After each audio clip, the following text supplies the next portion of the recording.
أنفسنا ومن سيئات أعمالنا من يهده الله فلا مضل له ومن يضلله فلا هادي له وأشهد أن لا إله إلا الله وحده لا شريك له وأشهد أن سيدنا وحبيبنا وحبيب ربنا وشفيعنا وسندنا ومولانا محمدا عبده ورسوله أرسله الله تعالى بالحق إلى الناس كافة بشيرا ونذيرا وداعيا إلى الله بإذنه وسراجا منيرا أما بعد فأعوذ بالله من الشيطان الرجيم بسم الله الرحمن الرحيم ولقد سبقت كلمتنا لعبادنا المرسلين إنهم لهم المنصورون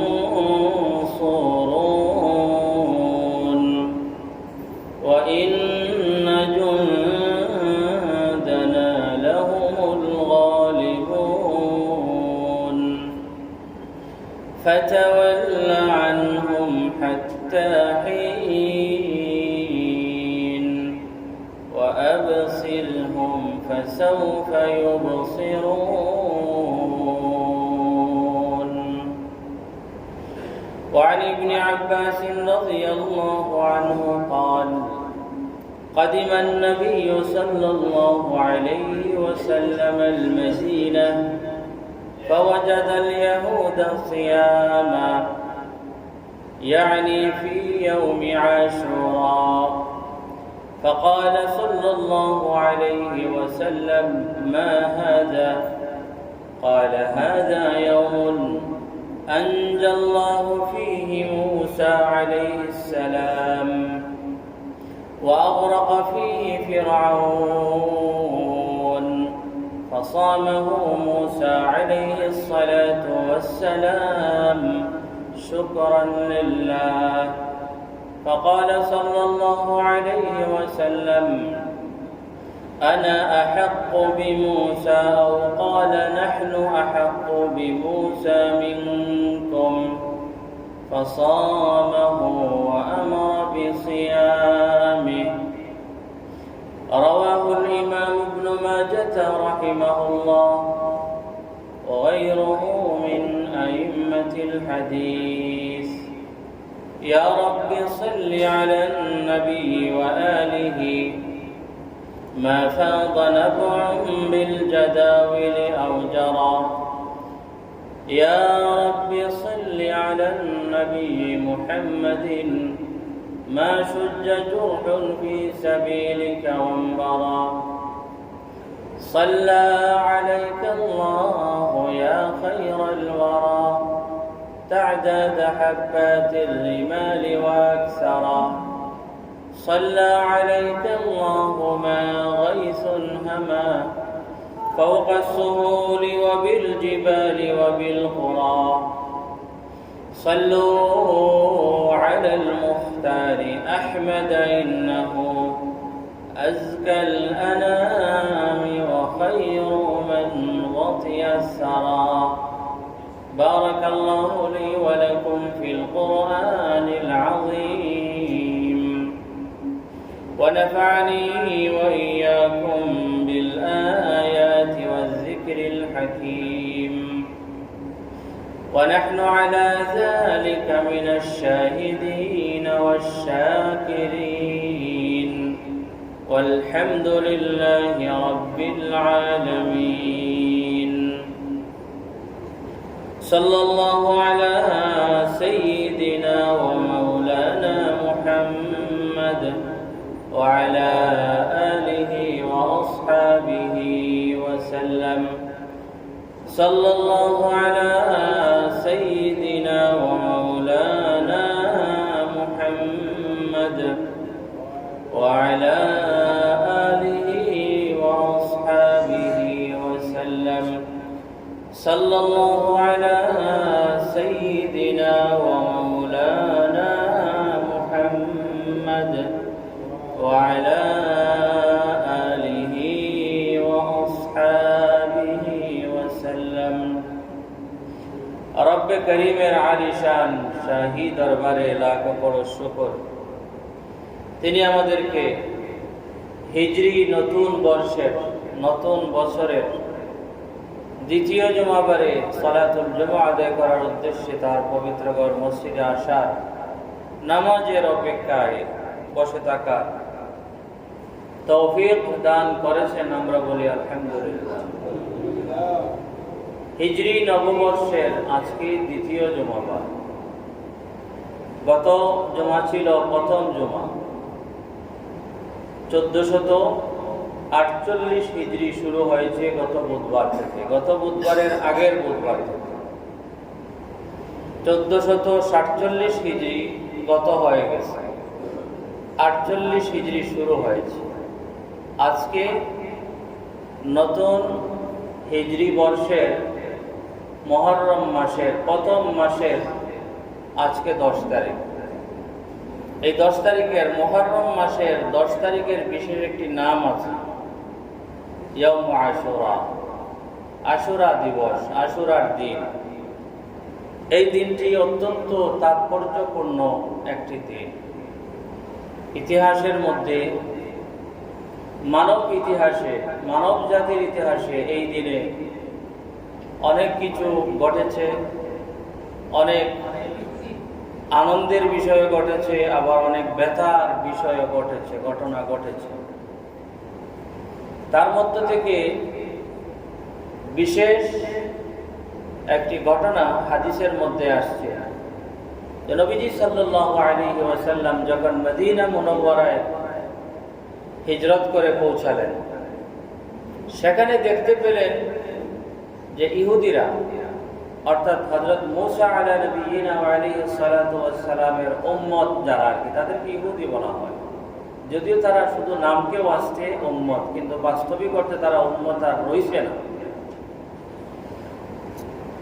হযরত মূসা আলাইহিস সালামের উম্মতের দাবিদার যারা, একথা বললে সুন্দর হবে, দাবিদার যারা, তারা দাবি করে, তাদেরকে দেখলেন যে তারা আশুরার দিনে খুবই গুরুত্ব সহকারে রোজা রাখে। নবীজি সাল্লাল্লাহু আলাইহি ওয়াসাল্লাম মদিনার ইহুদিদেরকে বললেন, মা হাযা। ইবনে আব্বাস রাদিয়াল্লাহু তাআলা আনহুর বর্ণনা ইবনে মাজাহ শরীফের মধ্যে আসছে, 1734 নম্বর হাদিস। عن ابن عباس رضي الله عنهما قال, তিনি বলেন, কাদিমান নবী সাল্লাল্লাহু আলাইহি ওয়াসাল্লাম আল মদিনা, নবীজি মদিনায় যখন আগমন করলেন, শুভাগমন করলেন, ওয়াজাদাল ইয়াহুদ সিয়ামা, ইহুদিদেরকে দেখতে পেলেন বিশেষভাবে তারা আশুরার দিনে রোজা রাখে। তো নবীজি জিজ্ঞাসা করলেন, মা হাযা, এটা কি, এর পিছনে ঘটনা কি, তোমরা কোন কারণে বিশেষভাবে আশুরা দিবসে রোজা রাখো? তখন তারা উত্তরে বলল, হাযা ইয়াউমুন আনজাল্লাহু ফীহি মূসা ওয়া আগরাকাল্লাহু ফীহি ফিরআউন। এটা এমন এক মুবারক, এমন এক খুশির দিন, এমন এক শুভ দিন, যেদিনে আল্লাহ সুবহানাহু ওয়া তাআলা তার প্রিয় এক বান্দা হযরত মূসা আলা নবিয়িনা, তার প্রিয় এক নবী এবং রাসূল মূসা আলাইহিস সালামকে ফিরআউনের হাত থেকে নাজাত দিয়েছে। এবং আল্লাহর দুশমন, মূসা আলাইহিস সালামের দুশমন, মুমিন বান্দাদের দুশমন ফিরআউনকে এই দিন আল্লাহ পাক ডুবাইয়া মেরেছে। ফাসামা মূসা আলাইহিস সালাম শুকরান লিল্লাহ। মূসা আলাইহিস সালামের জীবনে বড় একটি ঘটনা এটা। মূসা আলাইহিস সালাম আল্লাহর শুকর আদায় করার লক্ষ্যে বিশেষভাবে এই দিন রোজা রেখেছেন। সেই হিসাবে আমরা যেহেতু তার অনুসারী এবং উম্মত, আমরাও তার অনুসরণ করে রোজা রাখি। তখন নবীজি সাল্লাল্লাহু আলাইহি ওয়াসাল্লাম বললেন, নাহনু আহাক্কু বিমূসা মিনকুম। তোমরা তো শুধু মূসা আলাইহিস সালামের উম্মত হওয়ার দাবি করো, কিন্তু বাস্তবিক অর্থে তোমরা মূসা আলাইহিস সালামের রেখে যাওয়া আমানত, রেখে যাওয়া দ্বীনের মধ্যে অনেক পরিবর্তন করে ফেলেছো। তোমরা সত্যিকার অর্থে মূসা আলাইহিস সালামের অনুসরণ করো না, সকল ক্ষেত্রে করো না। বললেন, আমি একজন নবী হিসাবে এবং আমার উম্মত, আমার সাহাবায়ে কেরাম এবং পরবর্তী উম্মত আমার অনুসারী হিসাবে আমরা তোমাদের তুলনায় মূসা আলাইহিস সালামের বেশি ঘনিষ্ঠ। কারণ আমরা মূসা আলাইহিস সালামকে শ্রদ্ধা করি। মূসা আলাইহিস সালামের উপরে যে সময় যে দিন নাজিল হয়েছিল, সেই সময়ের সেই দিনের প্রতি আমাদের শ্রদ্ধা আছে। এবং সকল নবীদের ধর্মের মূল এক, আল্লাহ পাকের আনুগত্য, আল্লাহ পাকের একাত্মতা, একত্ববাদ। সুতরাং সেই হিসাবে হযরত আদম আলাইহিস সালাম থেকে শুরু করে হযরত মুহাম্মদুর রাসূলুল্লাহ সাল্লাল্লাহু আলাইহি ওয়াসাল্লাম পর্যন্ত মূল দিন সমান। দিনের বিভিন্ন বিধিবিধানের মধ্যে আল্লাহ পাক বিভিন্ন ধরনের বিভিন্ন কমি বেশি করেছেন, কিন্তু মূল দিন এক, তাআতুল্লাহ, আল্লাহর আনুগত্য, আল্লাহ পাকের একত্ববাদের বিশ্বাস। এই দিক দিয়ে সকল নবী রাসূল সমান। নবীজি বললেন, তোমাদের তুলনায় আমি এবং আমার উম্মতেরা মূসা আলাইহিস সালামের বেশি ঘনিষ্ঠ। এখন মূসা আলাইহিস সালামের যুগে যেহেতু বড় ধরনের একটি আপনার ঘটনা ঘটেছে, মূসা আলাইহিস সালামকে এই দিনে আল্লাহ নাজাত দিয়েছেন, তাহলে এই আনন্দে আমিও আনন্দিত। আমি মুহাম্মদুর রাসূলুল্লাহ সাল্লাল্লাহু আলাইহি ওয়াসাল্লাম আনন্দিত। যেমন কি মূসা আলাইহিস সালামের নাজাত আমার জন্য নাজাত, যেমন কি মূসা আলাইহিস সালামের নাজাত আমার উম্মতের জন্য নাজাত। সেই জন্য নবীজি বললেন, যেহেতু মূসা আলা নবিয়িনা ওয়া আলাইহিস সালাতু ওয়াস সালাম আশুরার দিনে নাজাত পেয়েছিলেন, আর তিনি নিজে শুকরিয়াতান রোজা রেখেছেন, সেই হিসাবে আমিও তার একজন ঘনিষ্ঠ, আমি একজন তার নবুয়তের দিক দিয়ে একজন ভাই। আমারও কর্তব্য হচ্ছে মূসা আলাইহিস সালামের নাজাতের বিষয়ে আনন্দিত হয়ে শুকরিয়াতান রোজা রাখা। তখন থেকে নবীজি সাল্লাল্লাহু আলাইহি ওয়াসাল্লাম নিজেও রোজা রাখলেন এবং উম্মতকেও রোজা রাখার কথা বললেন। পরবর্তীতে সাহাবায়ে কেরাম বলেন, ইয়া রাসূলুল্লাহ, আমরা যে একদিন রোজা রাখছি, দেখতে তো আমরা ইহুদিদের সাথে আমাদের মিল হয়ে গেল। তখন আল্লাহ পাকের পক্ষ থেকে ওয়াহির মাধ্যমে নবীজি বললেন, খালিফুল ইয়াহুদ, ইহুদিরা একদিন রোজা রাখে, শুধু আশুরার দিনে রোজা রাখে। তোমরা ইহুদিদের বিরোধিতা করতে গিয়ে সুমু ইয়াওমান ক্বাবলাহু ওয়া ইয়াওমান বা'দাহু, তোমরা আশুরার দিনেও রোজা রাখো এবং আশুরার আগের দিনও রোজা রাখো, পরের দিনও রোজা রাখো। তখন ইহুদিদের সাথে তোমাদের ভিন্নতা হয়ে যাবে। কোন কোন বর্ণনায় আসছে সুমু ইয়াওমান ক্বাবলাহু আও ইয়াওমান বা'দাহু, আশুরার দিনেও রোজা রাখো এবং তার পূর্বে একদিন অথবা পরে একদিন। মুসলিম শরীফের বর্ণনা, নবীজি সাল্লাল্লাহু আলাইহি ওয়াসাল্লাম বললেন, লাইন বাকিতু ইলা কাবিল অথবা ইযা জা আল আম আল মুকবিল লা আসুমান্না আত-তাসি'। নবীজি বললেন, যদি আগামী বছর আল্লাহ পাক হায়াত দেন, যদি আমি বেঁচে থাকি, তাহলে আশুরার আগের দিন ও আশুরার দিনের সাথে মিলাইয়া রোজা রাখব। কিন্তু পরবর্তী বছর আর আসে নাই, কিন্তু নবীজির কথা তো থেকে গেল। নবীজি আশা আকাঙ্ক্ষা প্রকাশ করেছেন, আগামী বছর যদি বাঁচিয়ে থাকি তাহলে 10-এর সাথে 9 তারিখে রোজা রাখব। এর মানে কি, যে আমরা যদি রোজা রাখি আশুরার দিন রোজা রাখি, তাহলে আশুরার দিনের আগের দিন, আশুরার দিন এবং পরে আরেক দিন, অথবা যদি দুইটা রোজা রাখার যদি ইচ্ছা করি তাহলে আশুরার দিন এবং তার আগের দিন, 2 নম্বর। 3 নম্বরে যদি কেউ আশুরার আগের দিনে রোজা রাখতে পারে না, তাহলে আশুরার দিন এবং এর পরের দিন। এইভাবেই হচ্ছে আশুরার রোজা। এই যে বছর, নতুন বছর শুরু হয়েছে, নতুন বছরের প্রথম মাস হচ্ছে মুহররম। মুহররম মাসের 10 তারিখের নাম হচ্ছে আশুরা। এই আশুরার দিনে হাদিসের মধ্যে উল্লেখ আছে বিশেষভাবে যে ঘটনা, সেটি হচ্ছে মুসা আলাইহিস সালামের নাজাতের ঘটনা। আরো বিভিন্ন হাদিসে, ইতিহাসে, মানব ইতিহাসে আরো অনেক কিছু ঘটেছে বলে বর্ণিত আছে, যদিও ওই বর্ণনাগুলির সূত্র এত বিশুদ্ধ নয়। যেমন হযরত আদম আলাইহিস সালাম এর তওবা আল্লাহ সুবহানাহু ওয়া তাআলা এই আশুরার দিনে কবুল করেছিলেন। হযরত নূহ আলা নবিয়িনা ওয়া আলাইহিস সালাতু ওয়াস সালাম, নূহ আলাইহিস সালামের সময় যে মহাপ্লাবন হয়েছিল, নূহ আলাইহিস সালামের নৌকা কিস্তি এই দিনে আশুরার দিনে জৌদি পাহাড়ে গিয়ে আশ্রয় নিয়েছিল এবং মানব জাতির বলতে গেলে পুনরায় দ্বিতীয়বার মানব জাতির জন্ম হয়েছে।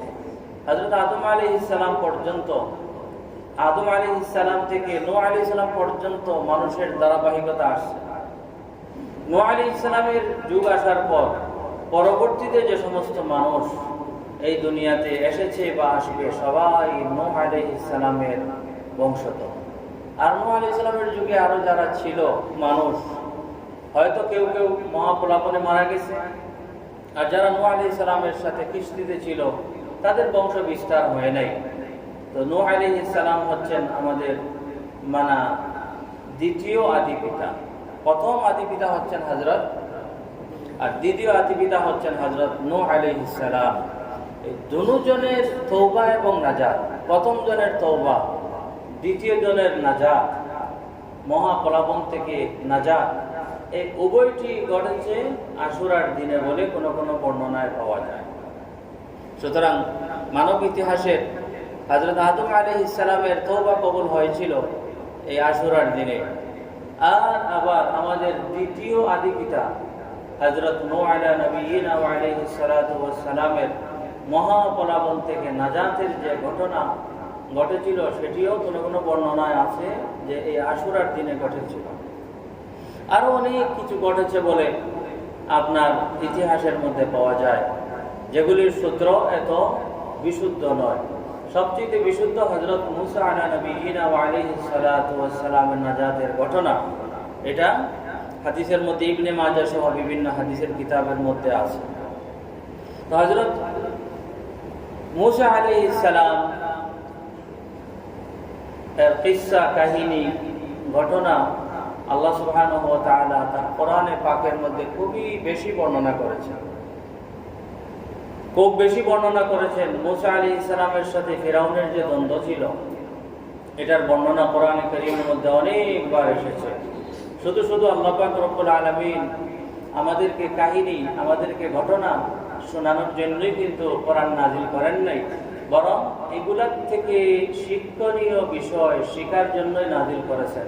ফাতাবিরু ইয়া উলিল আবসার, শিক্ষা গ্রহণ করো, কিছু একটা শিখো হে জ্ঞানীরা, হে অন্তর চক্ষু বিশিষ্ট, অন্তর দৃষ্টি বিশিষ্ট মানুষ অর্থাৎ জ্ঞানীরা, তোমরা কিছু শিখো। তো হযরত মুসা আলাইহিস সালাম এবং হযরত হারুন আলাইহিস সালাম, তারা নবী ছিলেন, 2 ভাই ছিলেন, অনেক চেষ্টা করেছেন ফিরাউনের পিছনে। অনেকভাবে দাওয়াতের যত পদ্ধতি আছে সকল পদ্ধতি তাদের বেলায় তারা 2 ভাই অবলম্বন করেছেন, কিন্তু যত তাদের ক্ষেত্রে দাওয়াতের বিভিন্ন পদ্ধতি অবলম্বন করেন, সেগুলো তো গ্রহণ করে না, আরো উল্টা মুসা আলাইহিস সালামকে কষ্ট দেয়, হারুন আলাইহিস সালামকে কষ্ট দেয়, তাদের অনুসারী যে সমস্ত মুমিন মুসলমান আছে তাদেরকে কষ্ট দেয়। এক পর্যায়ে হযরত মূসা আলা নবিয়িনা ওয়া আলাইহিস সালাতু ওয়াস সালাম বললেন, সূরা দুখানের মধ্যে আসছে, ফাইল্লাম তুমিনু লি ফাত্তাবিউন ফা'তাজিলুন। আরে ফিরাউনের গোষ্ঠী, যদি তোমরা আমার উপর ঈমান না আনো, যদি তোমাদের ভালো লাগে না, মনোভূত হয় না, মুমিন না হোক, ফা'তাজিলুন, তাহলে আমার থেকে একটু অ্যাভয়েড করে চলো, আমাকে থাকতে দাও, আমাকে দাওয়াত দিতে দাও। ফা'তাজিলুন, আমাকে, তোমরা মুমিন হচ্ছ না, তোমরা তোমাদের পথে থাকো, কিন্তু আমাকে আমার পথে থাকতে দাও।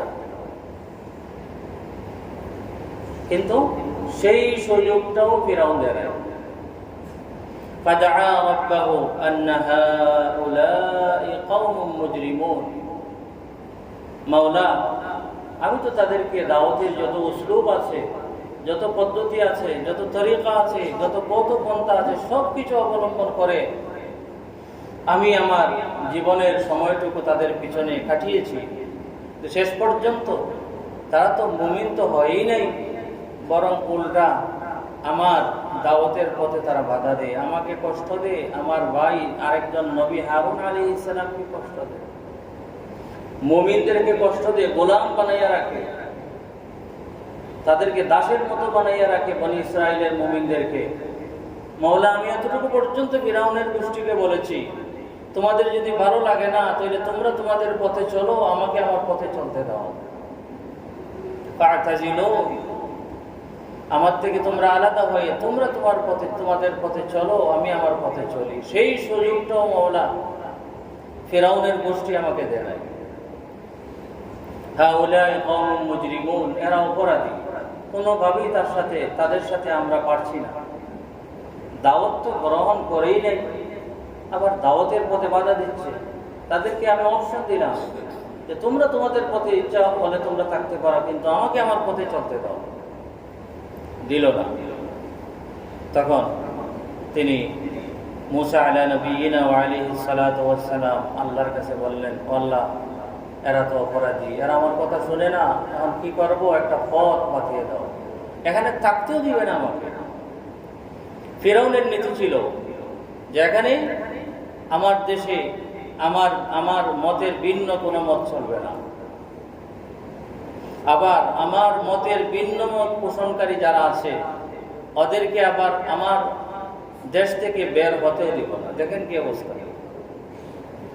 ভিন্ন মত অবলম্বী যারা আছে আমার দেশে ভিন্ন মত পোষণ করা যাবে না, আবার যারা ভিন্ন মত পোষণ করছে তাদেরকে নিরাপদে আমার দেশ থেকে বের হতেও দিব না। এটা ছিল তার নীতি। থাকবা আমার দেশে, আমার মত, আমার আদর্শ অনুসরণ করে চলবায়, না হলে চোখ থাকবায়, হকের কথা বলতে পারবা না, আবার হকের কথা নিয়ে বাহিরেও যাওয়ার সুযোগ নাই। আমার দেশে তোমরা গোলাম বান্দির মতো, আমার দেশে তোমরা থাকতেছ, আবার আমার অনুমতি ছাড়া তোমরা যাবে কেমন? তখন আল্লাহ সুবহানাহু ওয়া তাআলা হযরত মূসা আলাইহিস সালামের দোয়াকে কবুল করে বললেন, ফাসরি বিইবাদি লাইলা। মূসা, তোমাকে তো বের হতেও দিবে না, থাকতেও দিবে না, সুখে শান্তিতে ঈমান এবং আমল নিয়ে থাকতে দিবে না। হ্যাঁ, ফিরাউনের অনুসারী হয়ে গেলে বাহ বাহ, কিন্তু তোমাকে তোমার ঈমান নিয়ে থাকতে দিবে না, আমল নিয়ে থাকতে দিবে না, আবার তোমাকে বের হতেও দিবে না। আল্লাহকে বললেন যে ফাসরি বিইবাদি লাইলা, রাত্রে গোপনে আমার বান্দাদেরকে নিয়ে তথা বনি ইসরাইলের মুমিনদেরকে নিয়ে তুমি বের হয়ে যেও। রাত্রে কেন? ইন্নাকুম মুত্তাবাউন, তোমরা মিশর থেকে বের হলেও তারা তোমাদের পিছু করবে, তারা তোমাদেরকে পিছে পিছে বের হয়ে তোমাদেরকে ধরার চেষ্টা করবে। মূসা আলাইহিস সালাম যখন আল্লাহ পাকের কথা অনুসারে রাত্রে বের হলেন, আবার সাথে সাথে আল্লাহ বলে দিলেন, দেখিও পিছনে পিছনে কারা আসবে, ফিরাউনের গোষ্ঠী আসবে, ফিরাউনের বাহিনী আসবে। যখন ফিরাউন জানতে পারলো মূসা তো বের হয়ে গেছে বা বের হয়ে যাচ্ছে, কারণ ফিরাউনের কিন্তু সিআইডি বড় মারাত্মক ছিল। তাদের বেলায় কিতাবাদের মধ্যে লিখেছেন, লাহুম উয়ুনুল গুরাবি ওয়া শাম্মাতুন নামলি, তাদের চক্ষু দৃষ্টি হচ্ছে কাকের দৃষ্টির মতো, আবার তাদের গ্রাণ হচ্ছে পিপিলিকার গ্রাণের মতো। অর্থাৎ তারা খুবই সচেতন ছিল, খুবই সচেতন। তাদের সিআইডি ছিল একেবারে সবসময় সজাগ। তো সিআইডির মাধ্যমে তারা খবর পেয়ে গেল যে মূসা তার সাথী সঙ্গীদেরকে নিয়ে, মুমিনদেরকে নিয়ে বের হয়ে যাবে। তখন ফেরাউনে অর্ডার পাঠালো যে সমস্ত বাহিনীকে একত্রিত করা হোক, একত্রিত করে মূসা যেদিকে যাবে সেদিকে তাদের পিছনে গিয়ে তাদেরকে ধরতে হবে। ওই যে তার একটা ইয়ে ছিল, কাউকে বের হতে দেওয়া হবে না। তো লম্বা ঘটনা, আল্লাহ পাকে কোনো সময় লম্বা করে বলেছেন, কোনো সময় মুখতসর বলেছেন, যার সারসংক্ষেপ হচ্ছে মূসা আলাইহিস সালাম রাত্রের কোন এক অংশে তার মুমিন বান্দাদেরকে নিয়ে বের হয়েছে। বের হওয়ার পর পিছনে পিছনে ফিরাউন তার যত শক্তি ছিল সমস্ত শক্তি নিয়ে সেও তার বাহিনী নিয়ে বের হয়েছে। মূসা আলাইহিস সালামকে আল্লাহ সুবহানাহু ওয়া তাআলা যখন বের হওয়ার আদেশ করেছিলেন, হুকুম করেছিলেন, তখন মূসা আলাইহিস সালামের একই ছিল, আমি নিরাপদে অবশ্যই বের হতে পারবো, কারণ আমি আমার কথায় বের হয় নাই, আমি আমার নিজের পক্ষ থেকে বের হয় নাই, মওলার কথায় বের হয়েছে। কিন্তু যখন অগ্রসর হতে হতে সামনে আসলো আপনার লোহিত সাগর, বাহরুল কালজুম, লোহিত সাগরের এক অংশ, বা ওই জায়গার মধ্যে যখন সামনে আসলো, বনি ইসরাইল যারা মূসা আলাইহিস সালামের জাতি ছিল, তারা বড় দুষ্ট প্রকৃতির ছিল, বড় জেরায় গরম ছিল, বুঝছেন ওটা, জেরায় গরম ছিল। অনেক উকিল অ্যাডভোকেটরাও তাদের সাথে পারবে না, এরকম। মূসা আলাইহিস সালামকে কোনো সুযোগ পেলেই তারা কুসা মেরে দেয়। তো মূসা আলাইহিস সালাম তার কওমকে নিয়ে যখন গেলেন সামনে সাগর, তারা তখন বলে, মূসা, এই ষড়যন্ত্র তুমি আমাদের সাথে করলা, তোমার যদি এত ইচ্ছা ছিল আমাদেরকে দুনিয়া থেকে নিঃশেষ করে দেওয়ার, তাহলে তুমি মিশরেই তো অর্ডার দিতে পারতাম, আমাদেরকে এখানে নিয়ে আসছো, সামনে পানি, সামনে নদী, জলপথ, আর জলপথ তো হেঁটে হেঁটে পার হওয়া যায় না, নৌকা লাগে, স্টিমার লাগে, এরকম কোনো বা কিছু ব্যবস্থা লাগে, কিন্তু এখানে তো এগুলো কিচ্ছু নাই। পিছনে কারা? পিছনে ফিরাউনের বাহিনী, সামনে জলপথ, আর জলপথে যাওয়ার মতো কোনো বাহন নাই, আর পিছনে বাহিনী, সামনে কোনো বাহন নেই জলপথ আপনার চলার জন্য, আর পিছনে বিরাট বাহিনী, এত বড় বাহিনী যে তাদের চলার কারণে দোলাদুলি এমন ভাবে উড়েছে যে মনে হচ্ছিল যে মেঘাচ্ছন্ন, মেঘলা করেছে। তখন মূসা আলাইহিস সালাম তার জাতিকে বলেন, না বেটা, তোমরা যেরকম মনে করছো বিষয় এরকম না, আমি তোমাদের সাথে কোনো ষড়যন্ত্র করি নাই, আর করবই বা কেন, তোমরা তো আমার উম্মত, আমি আমার আল্লাহর অর্ডারে বের হয়েছি। তো তিনি খুবই শক্তভাবে তাদের এই সন্দেহ, সংশয়, আশঙ্কাকে আপনার প্রতিরোধ করেছেন, প্রতিবাদ করেছেন, প্রতিহত করেছেন। বললেন, কাল্লা, অসম্ভব, তোমরা যার ভয় করছো, আশঙ্কা করছো, সেটি তো হবেই না। ইন্না মাইয়া রাব্বি সায়াহদিন, নিশ্চয়ই আমার সাথেই আছেন আমার রব, আর তার হুকুমে বের হয়েছি, অচিরেই তিনি আমাদের কোনো পথের ব্যবস্থা করবেন।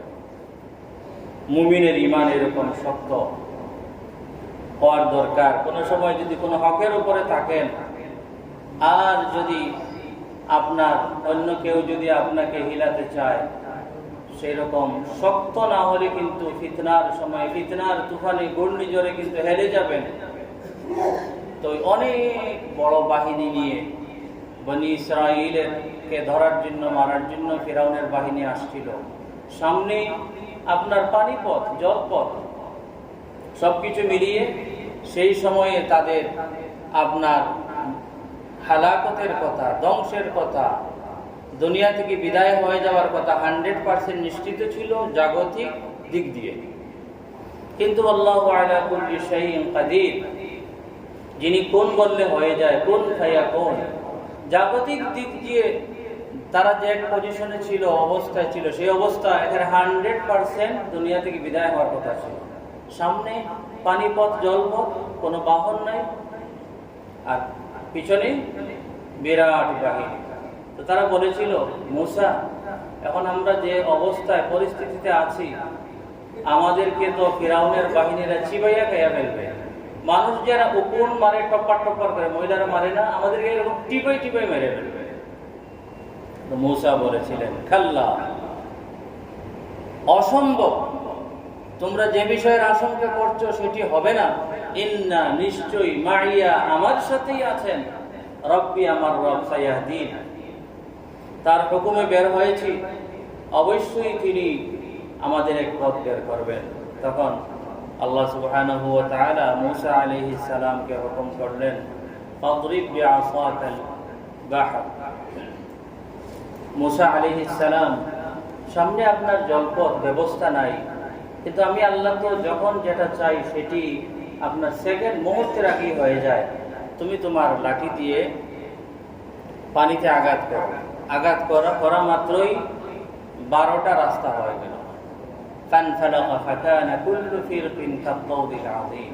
পানি এর মাঝখান দিয়ে রাস্তা হলো, আর পাশে দিয়ে পানি একেবারে বিরাট পাহাড়ের মতো উঁচু হয়ে তাদের জন্য প্রাচীর তৈরি করে ফেলল।